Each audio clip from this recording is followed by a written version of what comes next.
Hey guys, tonight we begin the story of Eros and Psyche that impacts your emotions of love, and about their love, what happened to them and which tragedies they faces. Before going into relaxed state, take a moment, like the video and subscribe if you want. Really like this. Now, close your eyes and let the day begin to melt away. Feel your body growing heavier with each breath. His wings were the color of dusk, and his eyes shimmered like starlight. Instead, he vowed to protect her, to love her from the shadows, to keep her hidden from the wrath of her lip. He built a secret palace, nestled beyond the eyes of gods and mortals alike, a place of dreams, woven from moonlight and silence. And one night, he carried Psyche there. She awoke in a paradise of soundless fountains and fragrant winds, surrounded by invisible servants who spoke only kindness. Each evening, her mysterious husband would come to her, never seen, only felt. His voice was gentle as dusk, his touch tender. He loved her with a warmth that wrapped around her soul like soft firelight. Aphrodite asked him to make Psyche fall in love with a monster, something hideous and terrible, to end the worship once and for all. But she had been warned. If she ever tried to look upon her husband, he would vanish forever. And so, night after night, she resisted, until one evening, her curiosity swelled beyond control, and she lit a candle in the darkness. What she saw stole her breath, the most beautiful being she had ever imagined. But as the golden flame trembled, a single drop of wax fell, waking him. Eros opened his eyes, heartbroken, and with one final gaze of love, he vanished into the night. Eros obeyed, bowing low. But as he descended through the layers of sky, he caught his first glimpse of Psyche asleep in a garden, her breath soft as summer wind. In that moment, his heart betrayed him. A single drop of golden nectar slipped from his finger and touched her skin, and in that instant, the god of love fell deeply, hopelessly in love with a mortal girl, as if the very air around you has turned to velvet, wrapping softly around your limbs. There's nothing you need to do right now, no thoughts to chase, no places to go. You are exactly where you're meant to be in this quiet moment, where stillness breathes with you. Listen, ... Do you hear it? The whisper of sleep just beyond the veil. The hush of night calling your name. You are safe. You are home. Let the weight of the world slip off your shoulders like a heavy cloak, falling away with a soft thud that echoes into silence. Above you, the stars begin to shimmer into view, slow and steady, like ancient stories being whispered back into the sky. The air smells of jasmine and warm earth. Somewhere in the distance, a gentle breeze rustles through olive trees, their leaves dancing like silver ribbons under the moonlight. The world is settling in, and so are you. Our story tonight begins far away, in a realm where myth and magic kiss the edge of human dreams, a world suspended between breath and shadow. Her beauty was such that even Aphrodite, the goddess of love herself, grew envious. Mortals had begun worshipping Psyche in Aphrodite's place, building shrines to her likeness, and speaking her name in reverence. But Psyche, despite her outward radiance, carried a quiet sadness within. For all the admiration she received, no one dared to love her. She walked among flowers, smiled at birds, listened to the rivers speak, but her heart remained untouched, waiting for something deeper than beauty, something real, something eternal, a land not found on any map, but remembered by the soul. Here, gods still walk in gardens, and love is not bound by time.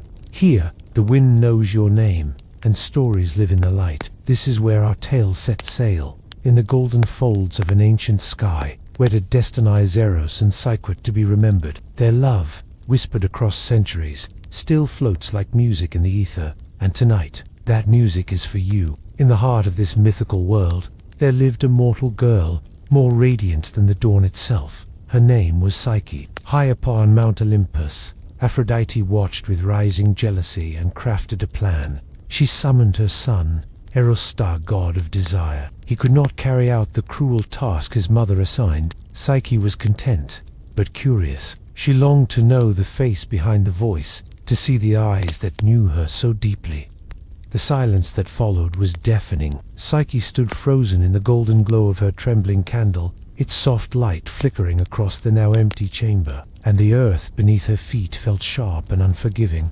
But Psyche did not crumble. Her sorrow had weight, yes, but it also had shape and direction. She would find him again. She would earn back his trust, his love, his presence, even if the gods themselves stood in her way. Psyche waited until the sun had dipped low and the beasts had retreated to rest. Then, with trembling fingers, she collected the shining thread snagged on nearby thorn bushes. The wool glowed in her arms like captured sunlight. Again, she triumphed not with strength, but with wisdom, timing, and trust in the world around her. She set off barefoot through wild lands. Its currents were guarded by dragons and steep cliffs, too dangerous for any mortal to approach. But as she stood on the rocky edge, a great eagle descended from the clouds, his wings casting wide shadows across the land. He took the jar in his talons and soared into the sky, dipping into the black waters and returning without a word. Another task complete, past mountains that scraped the heavens and forests that whispered secrets only the brave dared hear. She crossed rivers that shimmered like silver snakes. Aphrodite demanded a vial of beauty from Persephone, queen of the underworld. She wanted just for a moment if she might take a tiny bit of that beauty for herself. Perhaps it would make her more worthy, more divine. Perhaps Eros would love her again. She opened the box, and in doing so, fell into a deep, enchanted sleep. Psyche would have to descend into the realm of the dead and return alive.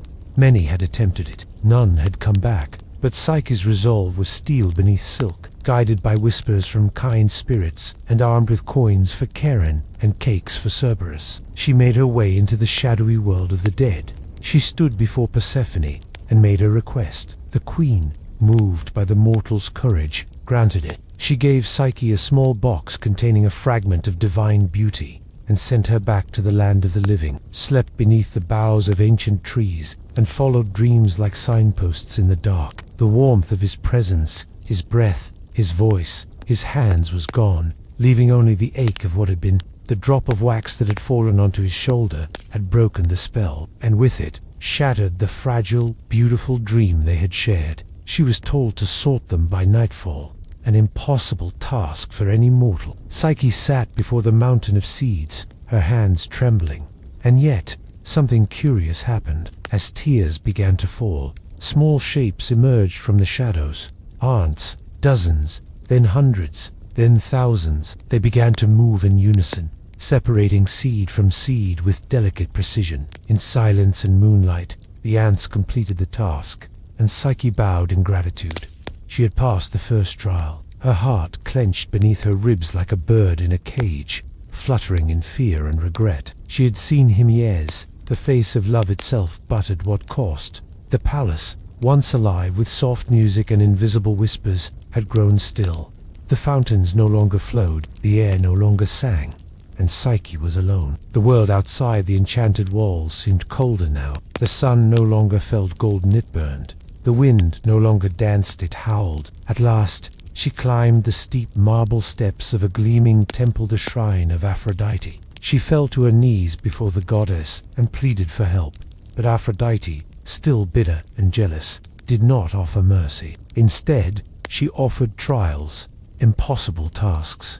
4, in total, each one more dangerous than the last. Each one crafted not to test, but to break. Psyche accepted them all, not out of pride but out of love, for the voice that had wrapped itself around her soul, for the nights spent held in unseen arms, for the face she had glimpsed in candlelight. The first task sent her into a field filled with thousands of grains, millet, barley, lentils, and poppy seeds, all scattered like stardust. The second task required her to gather golden wool from a flock of violent, fire-breathing rams. The third trial was even more daunting. She had to fetch a jar of water from the river. The fourth and final trial, however, was the most harrowing. But on the journey back, Psyche faltered.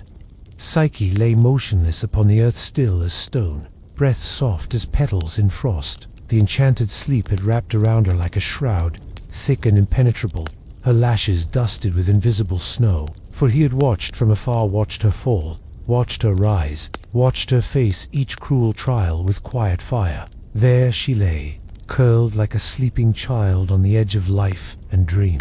His heart clenched at the sight. Gently so, gently he knelt beside her. With fingers that once trembled in passion and pain, he brushed a strand of hair from her face. With wings outstretched, Eros carried Psyche to the highest heights, to Olympus, where stars bowed and clouds parted. He had seen her fall and rise. He had seen the purity in her heart. With a voice that shook the skies, He pronounced judgment not of punishment, but of reward. He offered Psyche a cup filled with golden ambrosia, the drink of immortality. With trembling hands, she drank, and in that moment, her mortal blood turned to stardust. She became as divine as the love that had saved her. The halls of the immortals shimmered with light as they arrived, and the gods gathered to behold the mortal who had dared to love one of their own. Music that had never before touched mortal ears played across the firmament. Flowers that bloomed only in dreams adorned the sky. It did not burn with the fire of youth, but with the steady flame of eternity. They would dwell in the heavens, yes, but their story would echo far below, whispered by winds, written in stars, remembered by hearts that dared to hope. And in the center of it all, Psyche and Eros stood hand in hand, no longer hidden, no longer uncertain, soul and desire, human and divine, two lights woven into one. And to prove worthy of him, he whispered her name like a prayer, like a song only two souls could sing. Psyche. And then he leaned down and pressed a kiss to her lips, not of passion, but of awakening, of remembrance, of homecoming. And though she had doubted him once, she had never stopped loving. That truth echoed in every step she took, every risk she dared. Her eyes fluttered open, heavy with sleep and wonder. And there he was, not a shadow, not a dream. Eros in full light, in full truth, with eyes that carried eternity in hands that longed to hold her again. For a heartbeat, neither spoke. They simply truly looked at one another. Everything that had gone unspoken between them now passed through their gaze. Sorrow, forgiveness, hope, love. And then, as if no time had passed at all, they embraced. A union not of flesh alone, but of soul, two pieces of the same eternal whole, finally finding each other again. He followed the thread of her soul like a golden beam through the heavens, descending now with a heart full of aching tenderness. The box of divine beauty, now emptied, glimmered beside her like a forgotten relic. All around her, the world held its breath. Even the wind seemed to pause, as if the very earth mourned her silence. Yet far above, unseen by mortal eyes, something stirred. Love had felt her absence like a wound, and Eros, newly healed, soared through the skies in search of her. His wings, once broken by betrayal, beat strong again, fueled not by fury, but by understanding. He found her just as the sun began to bleed gold across the horizon. In an instant, the spell broke, but this time, their love could not remain hidden in secret chambers or fragile illusions. It was time for the gods themselves to witness what had bloomed. Zeus, king of the gods, sat upon his throne of thunder and flame, his eyes sharp yet intrigued. He had watched her trials. A wedding was held among the clouds, attended by gods and stars alike. Their love, once tested by pain, now glowed with the quiet strength of a river that had carved through stone. And soon a new light would join them. Within the shimmering halls of Olympus, where clouds curled like silk beneath celestial feet and stars blinked lazily beyond open pillars, Psyche and Eros began a new chapter of their divine existence. A child, born not from desperation or duty, but from the union of soul and desire. It grew within her like a quiet flame, soft and sure, bathing her in golden warmth. As her belly swelled with promise, Olympus itself seemed to grow quieter, more reverent, as if the gods could sense the miracle taking shape. No longer veiled by illusion or torn by earthly trials, their love now pulsed in quiet harmony. Not the fleeting thrill of laughter, not the fragile flicker of momentary delight, but the deep, soul-stirring joy that comes from love earned. Sorrow survived, and peace at last embraced. The gods, ever watchful, gathered in quiet awe to meet the child. Even Aphrodite, once consumed by jealousy, found her icy pride softened. She gazed upon her granddaughter, and something ancient within her shifted. For this tiny being, born of her son and the mortal she had once scorned, carried something transcendent, something that even she, the goddess of love, had nearly forgotten. His eyes filled not with the wild passion of their first nights, but a steady, tender. Wherever she toddled, flowers blossomed out of stone. Laughter followed her like a shadow, and her tiny fingers seemed to weave harmony wherever they touched. She was not only a daughter to Psyche and Eros, but a balm to the weary hearts of Olympus. Even war gods paused their battles when she smiled. Even storms calmed to a breeze when she slept. Each day, he would whisper to her stomach tallies of stardust and laughter. She had wandered alone through forests and fire, endured gods and grief, and emerged not hardened but soft. Now, as she watched her daughter laugh in the arms of Eros beneath a canopy of stars, she understood the gods had not cursed her. They had prepared her, not just in Olympus but in every heart that dared to believe in gentle love, in forgiveness, in a quiet miracle of joy after pain. They had shaped her through sorrow, so she might hold joy without fear of losing it, of moonlight and melodias, if serenading their unborn daughter with the very rhythm of the universe. Psyche, too, felt her spirit deepen in ways she could not name. Their story had turned into a hymn-soft and sacred lullaby whispered across time. Mortals would tell it in gardens, in temples, beside fires and cradles.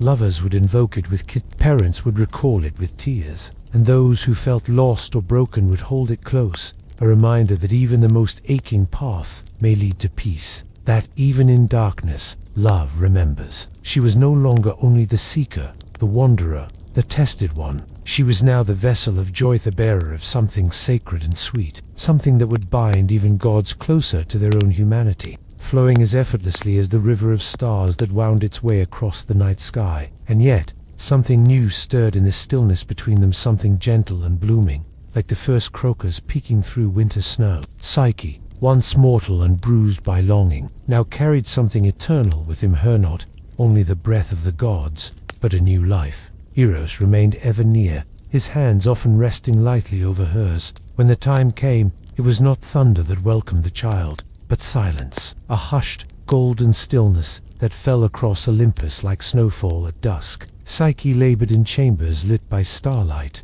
her breaths slow and deep, her hand wrapped in Eros's. No pain marred her brownly strength, only grace. And when the child arrived, the air itself seemed to sing.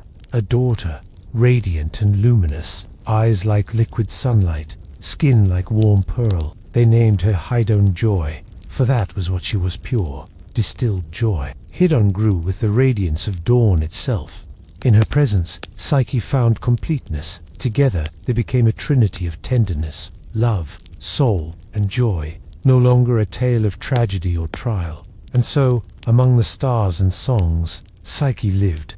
Long after the celebration of Hydon's birth faded into golden memory, a gentle stillness settled over Olympus, not the hollow silence of loneliness, but the soft quiet of fulfillment, the hush that comes after a song has been perfectly sung. Psyche, now immortal and luminous, would often walk alone through the celestial gardens, her gown brushing over silver grass, her fingers trailing across dreamlike blossoms that bloomed in no earthly season. Though joy now lived within her like a second heartbeat, but with the slow, deliberate wonder of immortality. She danced beneath golden trees that never lost their leaves. She learned the languages of birds and stars, and when she asked about the world below, Psyche and Eros would tell her not just the victories of gods, but the quiet bravery of mortals, the shepherd who waited for his wife by the fire, the child who offered her last coin for her mother's medicine. But in the quiet places where love lingers, in the pauses between pain and peace, in the sigh of a soul finding its way home, the poet who bled words onto parchment to preserve a dying memory, she often looked back not with sorrow, but with a reverence for all she had endured. She would gather them like seashells, hiding them beneath her pillow, gazing down at the lands below. She felt something tug at her heart, a whisper, faint and familiar. A young girl, somewhere on earth, was crying herself to sleep, her heart broken, her hope dimmed. And though Psyche could not descend to her side, she leaned into the wind and whispered back, whispering them back to the stars. I have walked the thorned path. I have felt the weight of impossible love. I have fallen, and I have risen, and you will, too. And so, their family became not just a part of Olympus, and a voice like honey that told her she was stronger than she knew. And when she woke, something had shifted, just enough to keep going, but a thread in the grand tapestry of time itself. Every thorn step through Aphrodite's trials had shaped her into more than just a soul in love. She was now the embodiment of what it meant to be human, once wild with passion and impulsive longing. He now moved with a deeper kind of love, a love that listens, that waits, that holds. His arrows, once tipped with fire and frenzy, now carried a quieter touch. They sparked not just lust, but devotion, commitment, the kind of love that lingers long after desire has burned down to embers. and divine, a bridge between two worlds. And because of that, mortals never forgot her. They carved her likeness into temple walls and painted her on the ceilings of sacred halls. In one corner of the world, lovers would whisper her name under starlight, the bittersweet ache of loving someone you cannot see. These memories became part of her radiance, not wounds, but stars within her. She would often visit the mortal realm, not as a goddess to be worshipped, but as a gentle breeze through a window, as a flicker of candlelight, as the hush that falls before a kiss, hoping to be granted even a fraction of the love she shared with Eros. In another, tired mothers would hold their children and find strength in Psyche's quiet resilience. She had become a myth. Yes, but more than that, she had become a mirror, a reflection of the strength that lies hidden inside even the most fragile heart. And though she lived in Olympus, she never forgot the scent of earth after rain, the weight of fear pressing against her ribs. Eros, too, changed in her presence. Together, they watched Hedon grown out in haste. These stories, soft, human, precious, became Hedon's favorites. But time, even in heaven, is a winding river. And one day, as Psyche stood beside the edge of the world, "You are not alone." That night, the girl dreamed of stars that whispered her name. That is how Psyche lived, not just in storybooks, not just on Olympus.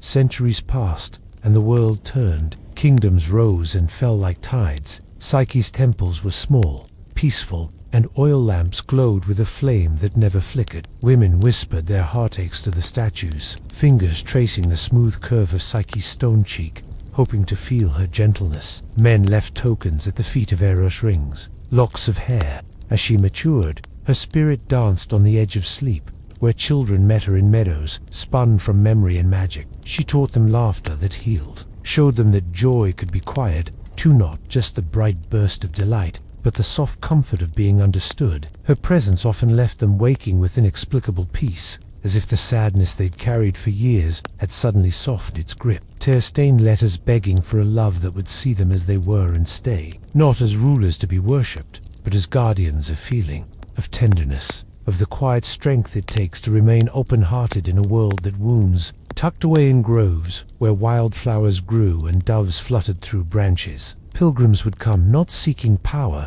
but healing. They brought poems, not prayers. Their story endured, not carved in grand monuments, but whispered in lullabies, painted in golden sunrises.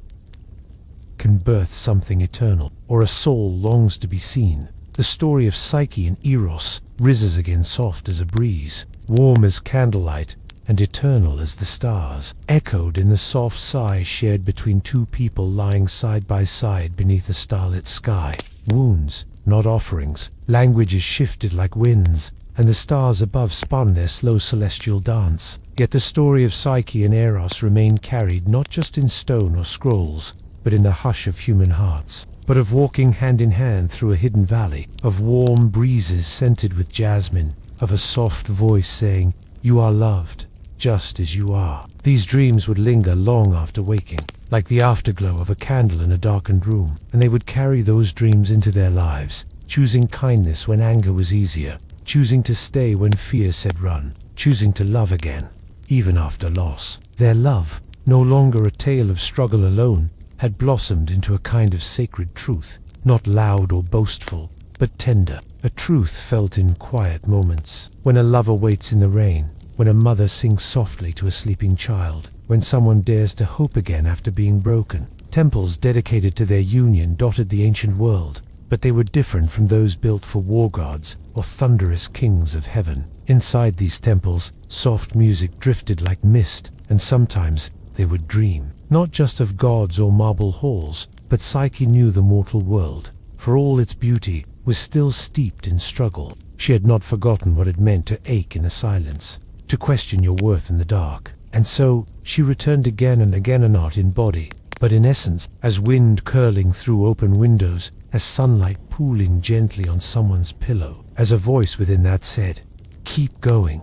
You are not lost. You are not too broken. You are not too late for love." And in the moments when someone believed it, truly felt it, she would smile from the stars. Even Hedon, child of divine love and soul, found joy in visiting the mortal realm in dreams. In this way, the family of love, the triad of Eros, Psyche, and he'd unwove themselves into the very tapestry of human experience. And so, while the heavens spun on and the years unfolded like petals, because at its core, their tale was never only about gods or destiny or grandeur. It was about something far more sacred, the courage to love fully, even after you've been hurt, the grace to forgive yourself and others, the truth that soul and desire, when walking hand in hand. And so, wherever a heart aches for healing, far beyond the edge of Olympus, beyond the clouds and stardust, there was a place known only to a few, a secret garden nestled between time and memory. It was neither in the mortal world, nor entirely among the gods.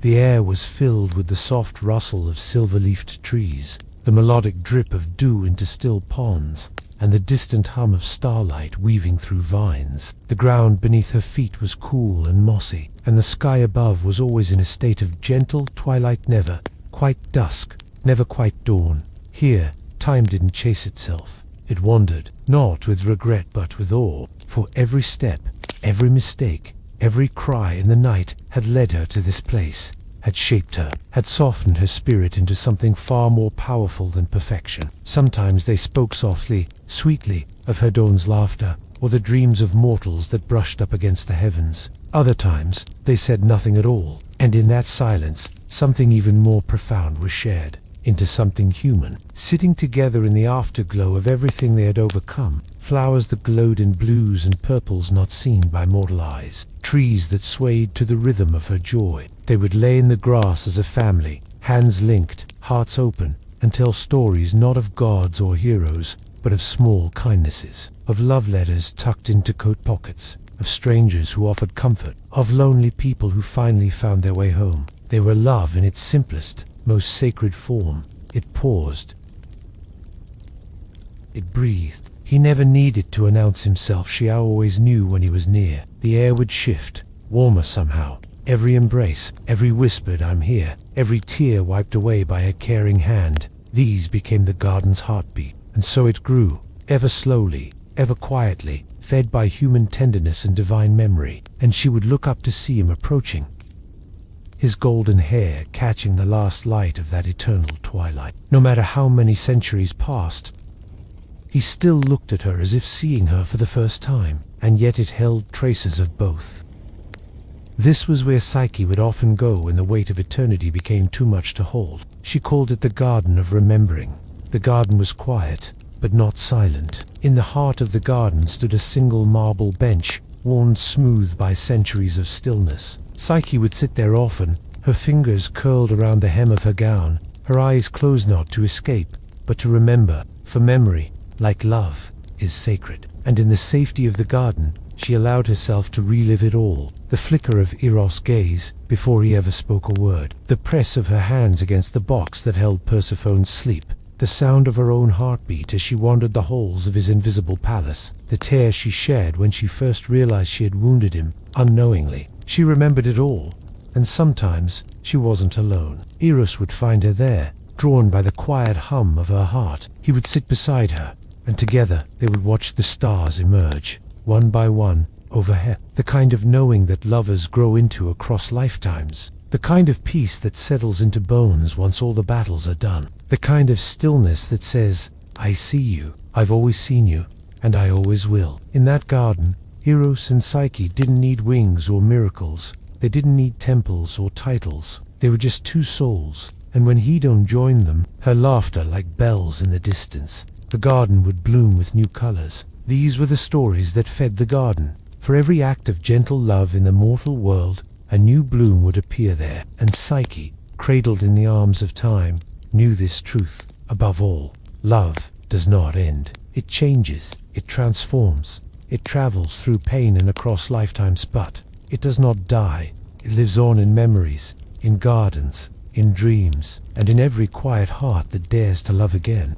In the stillness between dreams, where breath deepens and the world fades into velvet night, the whispers begin. They drift on moonlight and ride the hush of midnight breezes. They are not loud, not commanding but soft, like a lullaby remembered from childhood, not in prophecy, but in presence. These whispers are the voices of stories long told, long lived, long loved, and one voice above all others hums with a memory so tender it feels like your own heartbeat.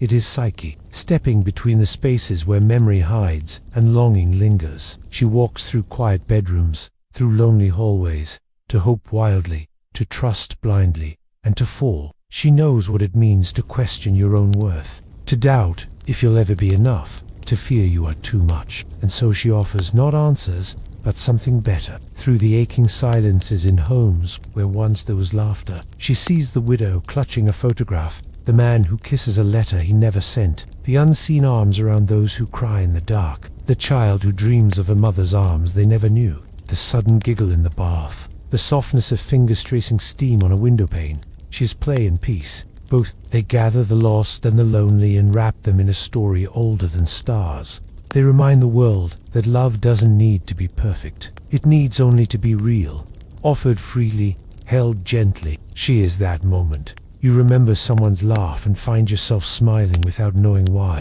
When the blanket wraps around your tired body and your thoughts begin to slow listen, she speaks not in thunder, but in hushes, a flame that never burns, only soothes. He is there in the quiet courage of those who confess their hearts, who found their way not to heaven alone, but to each other. In the slow healing of those who dare to open up again. In the still, strong feeling that Tivan, after heartbreak desire, is not a thing to fear, but to cherish. Her voice moves through the ether, through the soft curls of sleep and the rippling of dreams, touching hearts who lie awake and aching, to those who have loved and lost, to those who have waited without knowing what for, to those who have given everything and still feel unseen. Her voice comes like a bomb, like a hand brushing your hair back gently from your forehead, and she says, "You are not forgotten." Beneath the stars, she walks unseen, and Psyche kneels beside them not as a goddess, but as a witness, because she knows what it means to break open companionship, presence, understanding.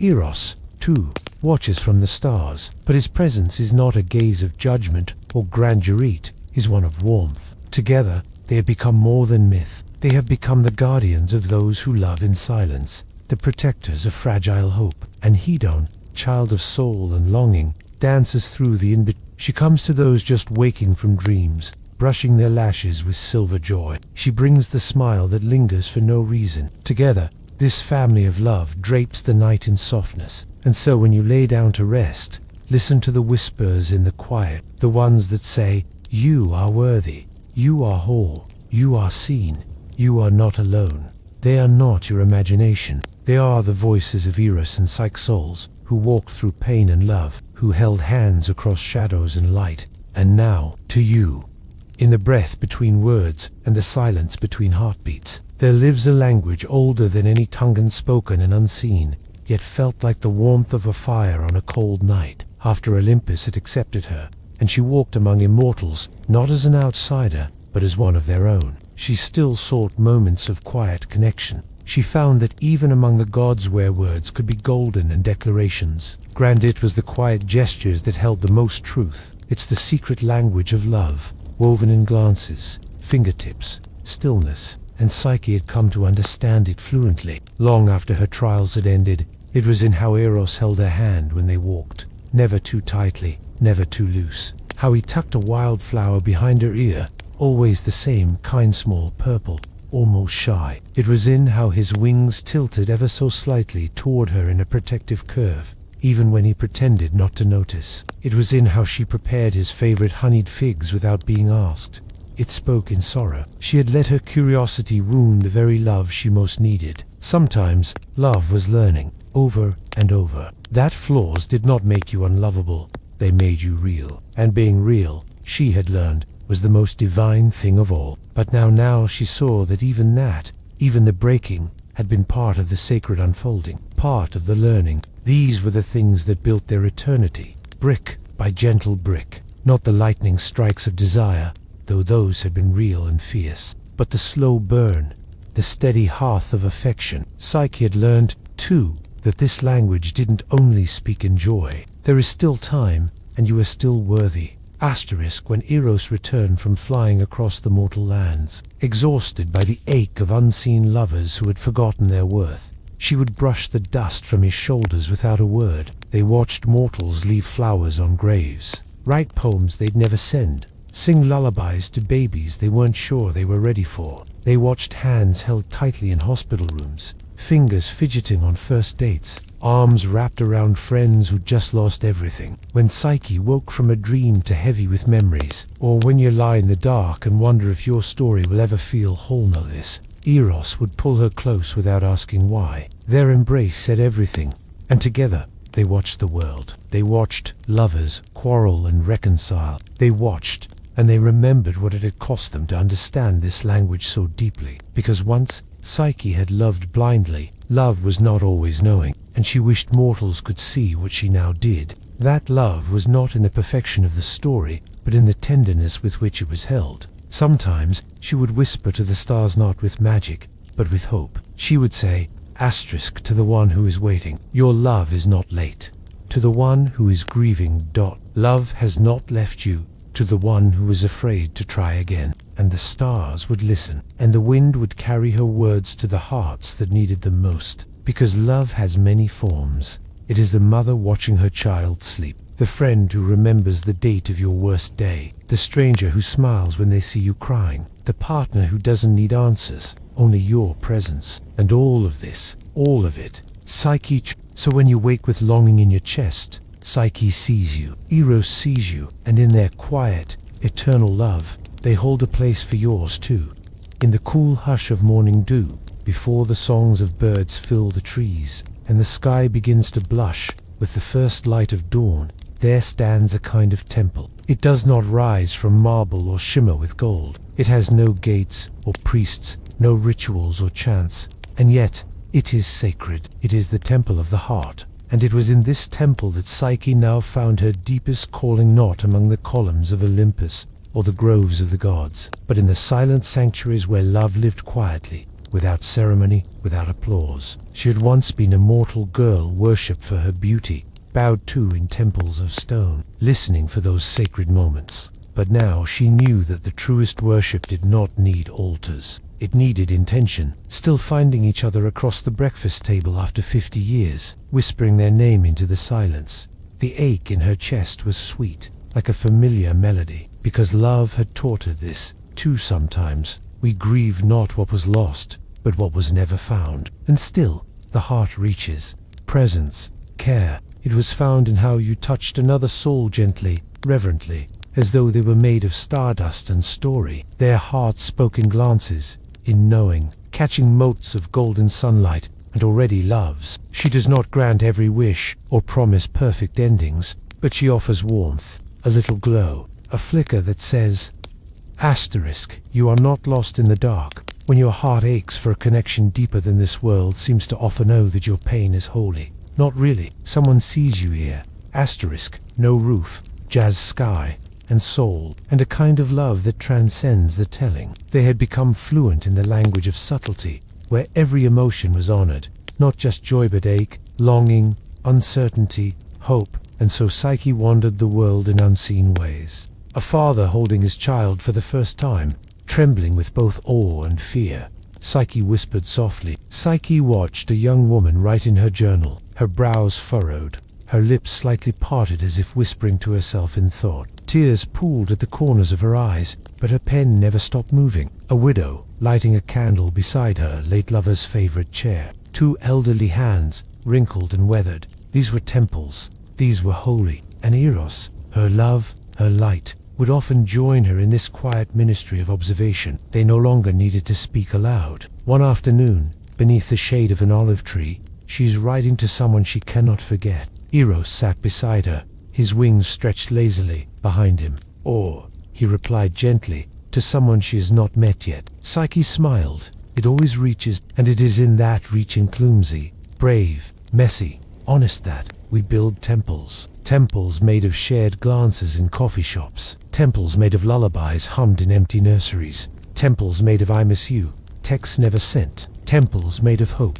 folded neatly between pages of old letters. And in each of these places, Psyche lights a candle. She does not erase pain, and perhaps that is the most sacred gift of all. So when you find yourself remembering someone you loved but never had, or someone you had and could not keep, your yearning is sacred. And you, dear dreamer, are standing in your own temple, no walls. There is a river, hidden from the eyes of mortals, that runs gently beneath the velvet night sky. It does not roar or crash or rush. Instead, it glides soft as breath, smooth as silk, and across its silvered waters drift the dreams of all who have ever loved deeply and lost bravely. Psyche often wandered here in the twilight hours, her bare feet silent on the moss-lined stones at the river's edge. The sky above was a mirror, stars flickering like distant memories, and the breeze carried the scent of jasmine and dusk. She came here not to forget, but to remember more gently. The past, even when healed, has a way of calling us back. The desperate seeker, wandering the underworld for answers, and she would greet each version of herself not with shame, but with gratitude, not to torment us, but to remind us that every chapter of Eros. She still remembered the days when she stood at the edge of love, trembling, or the wounded lover begging for forgiveness, or simply her ears smiling, quiet, waiting, when she had trusted and doubted and fallen. When she had searched blindly for Eros, her heart split open like a sky before a storm. Every tear was a part of what shaped the tender core of who we are now, why they had returned to each other again and again across lifetimes. And Psyche, though now divine, still held mortal echoes in her soul. Here, by the river, those memories softened. Sometimes she would see them ghosts of who she once was, the innocent girl, smiling beneath the sun, the betrayed lover, eyes wide with fear, the fragile, the whispered promises made beneath moonlight, because each one had carried her to this shore, human. They were the glistening of a soul that had remembered itself, a warmth, a memory they couldn't quite name, worth living. And across the river, sometimes, a figure would appear shimmering and radiant, not always in his godly form, but sometimes as he had once appeared to her, a stranger in the dark, all mystery and allure. And she would cross the river, not with her feet, but with her breath, a gentle inhale, a letting go, and she would meet him in that space between thought and dream, where words were no longer needed. Not yet. For every heart that had ever broken still deserved the chance to heal. Every soul that had ever longed still deserved to be found. He would reach for her hand. Their fingers would touch just barely, and the stars above would pulse like a heartbeat. In those moments, they remembered why they had fought so hard, why they had suffered, because some loves are not bound by time. Some hearts are stitched together in the quiet before the world began. Some souls find each other like rivers finding the sea, inevitable, unstoppable, true. And even though gods live forever, they'd cherish the fleeting, because those are the things that make eternity feel warm. So when Psyche returned from the riverbank, her eyes would shine with tears, but they were not of sadness. And in the mortal world, some gentle-hearted dreamers, half asleep in their beds, would feel a strange comfort in their chest. That was Psyche, touching their dream. And Eros, watching from above, would smile softly.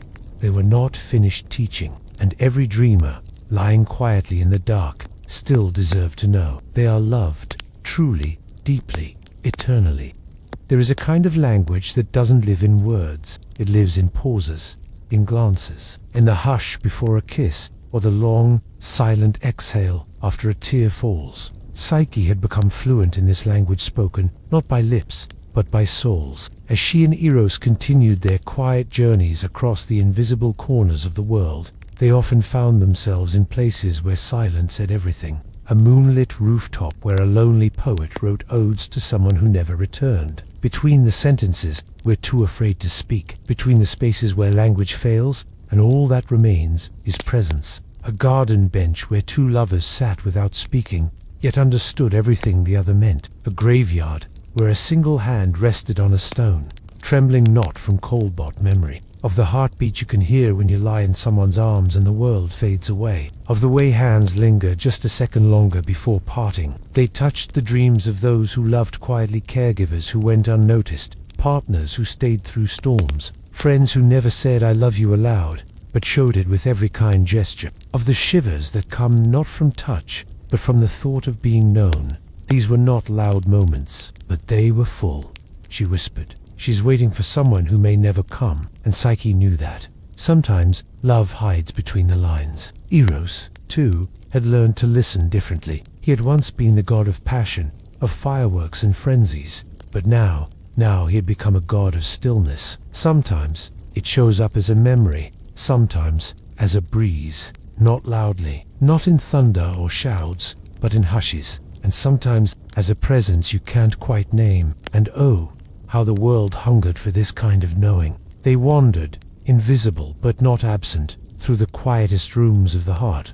These, too, were altars. One night, as Psyche watched a woman sit alone on her balcony, sipping tea as the wind rustled the leaves, Eros leaned beside her, watching the steam rise from the cup like a sigh. "Then we wait with her." And they did. They watched the stars with her, listened to the breeze with her, held her heart with unseen hands. And somewhere deep inside, the woman felt less alone. She didn't know why, but she smiled, just a little, because love, even when distant, has a way of arriving in other forms. Psyche had learned this. The universe is always speaking, and those who learn to listen really, listen, find themselves comforted in ways they never expected. So tonight, as you lie still beneath your blankets, surrounded by the hush of night, listen to your own breath, to the rhythm of your heart, to the silence between thoughts, for that's where the language of love lives now.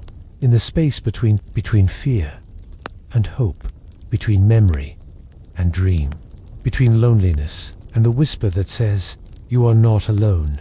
Eros and Psyche walk that space with you. They always have and always will.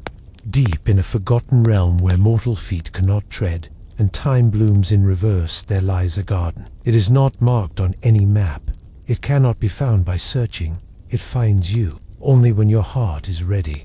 This is the garden of eternal return, a sacred place where fallen leaves drift upward, back to their branches, where wilted petals blossom once again, where every goodbye becomes a beginning. Here, Psyche wandered, barefoot on Ducas's grass, her fingers trailing over blossoms that hummed with memory. Each flower bloomed with a love once lived, a joy once felt, a sorrow once survived. She moved slowly, gracefully, like someone dancing with time itself. Nothing rushed, and the garden welcomed her with open arms. Birdsong drifted lazily through the golden mist. The air smelled of wild honey and old books, of sun-warmed stone and childhood afternoons. Everything was soft here, and at the garden's heart, beneath an arbor heavy with trailing vines, sat Eros waiting.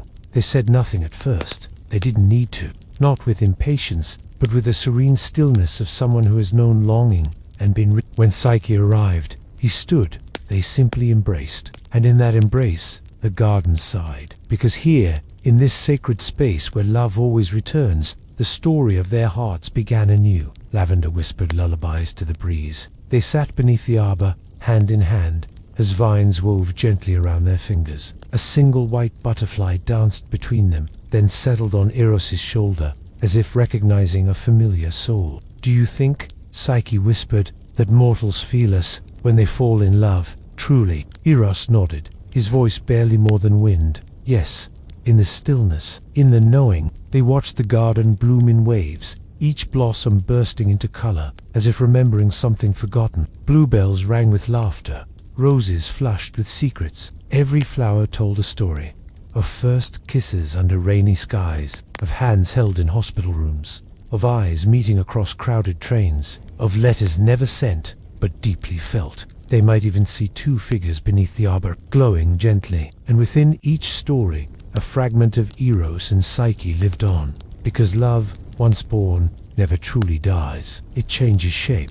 It moves through lifetimes. It plants roots in the quietest corners, and in this garden, those roots bloomed again and again. Sometimes, a lonely soul wandering through sleep would find themselves here, not awake, not dreaming, somewhere in between. They would see the vines, the mist, the glowing petals, and they would feel something ancient stir in their chest, a memory of being loved, of being whole, of belonging to someone beyond time. And when they awoke, though they would not remember the garden, they would carry its warmth. They would smile at a stranger, or write a letter they never dared send, or finally whisper "I forgive you" into the wind, because something inside had softened. That is the garden's gift. It does not fix, it does not erase. It reminds, and in reminding, it heals. So if ever your heart aches without reason, if you feel a warmth in your chest when the world is quiet, know this: you have walked through the garden of eternal return,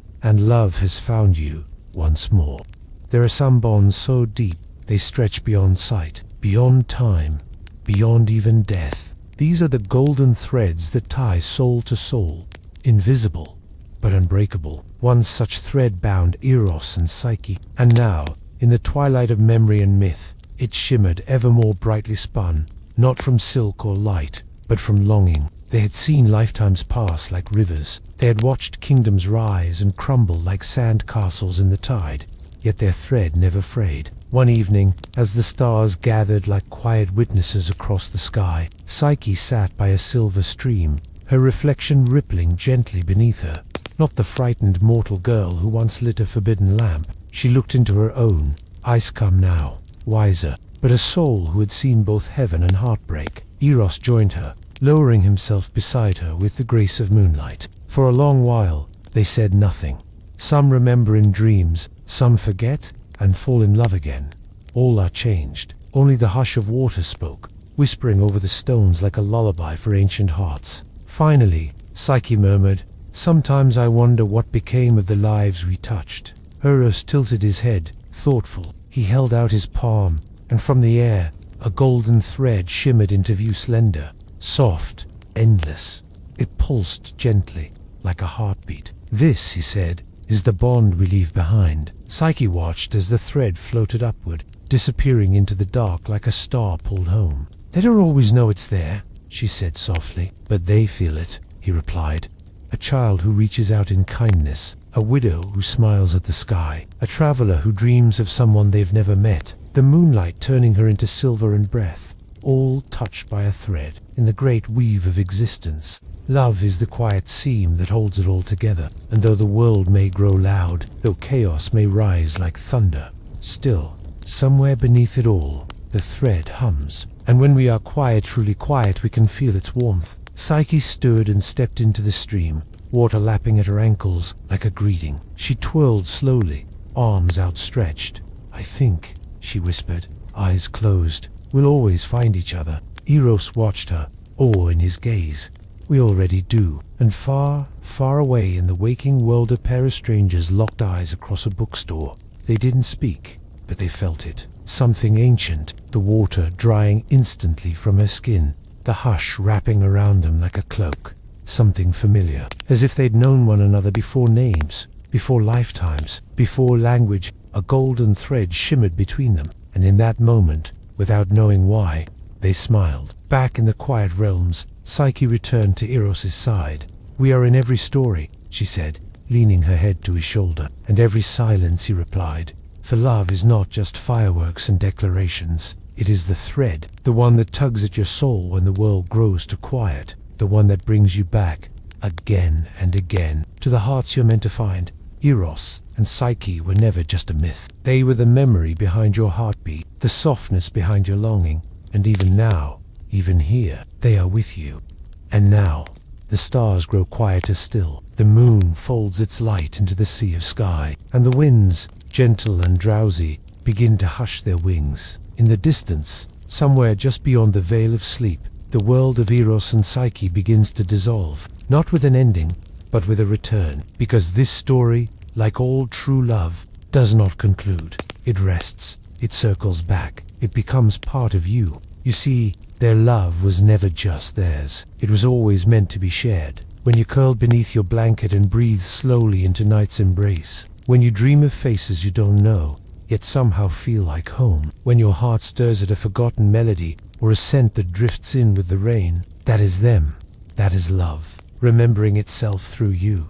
Eros, the god of desire, was not desire for possession, but for connection, for truth, for soul. And Psyche, whose name means soul, was not just a figure of myth. She was the part of you that longs to be seen, fully, loved, deeply, held, eternally, in their union. You find the quiet truth behind every love story ever told, that to love someone is to return to yourself, softly, gently, without fear. They do not reside in temples now, nor on mountaintop. They live in your breath, in your softest thoughts, in the curve of your smile when no one's watching. So as your body sinks deeper into the bed, as your thoughts drift like feathers on water, know that they are with you. They walk beside you through the corridors of your mind, whispering to the places that ache, singing to the corners that hope. And if you should find yourself dreaming of olive groves, of soft-winged butterflies, of a hand reaching gently for yours in the dark, then let it be known,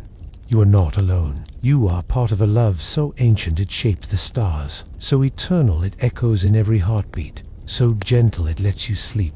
Let it wrap around you now, like a golden thread spun from moonlight and memory. You have traveled through their story, and now you return to yours, carrying their tenderness with you, in the silence, in the stillness, in the hush between one breath and the next. They are there, and you are safe. Now, close your eyes, let go of the waking world, and drift. Let the gentle love of Eros and Psyche cradle your thoughts. Let the night carry you softly into dreams. Let sleep come to you like a whisper, like a promise, because you are loved, you are known, and you are never, ever alone. Good night, dreamer.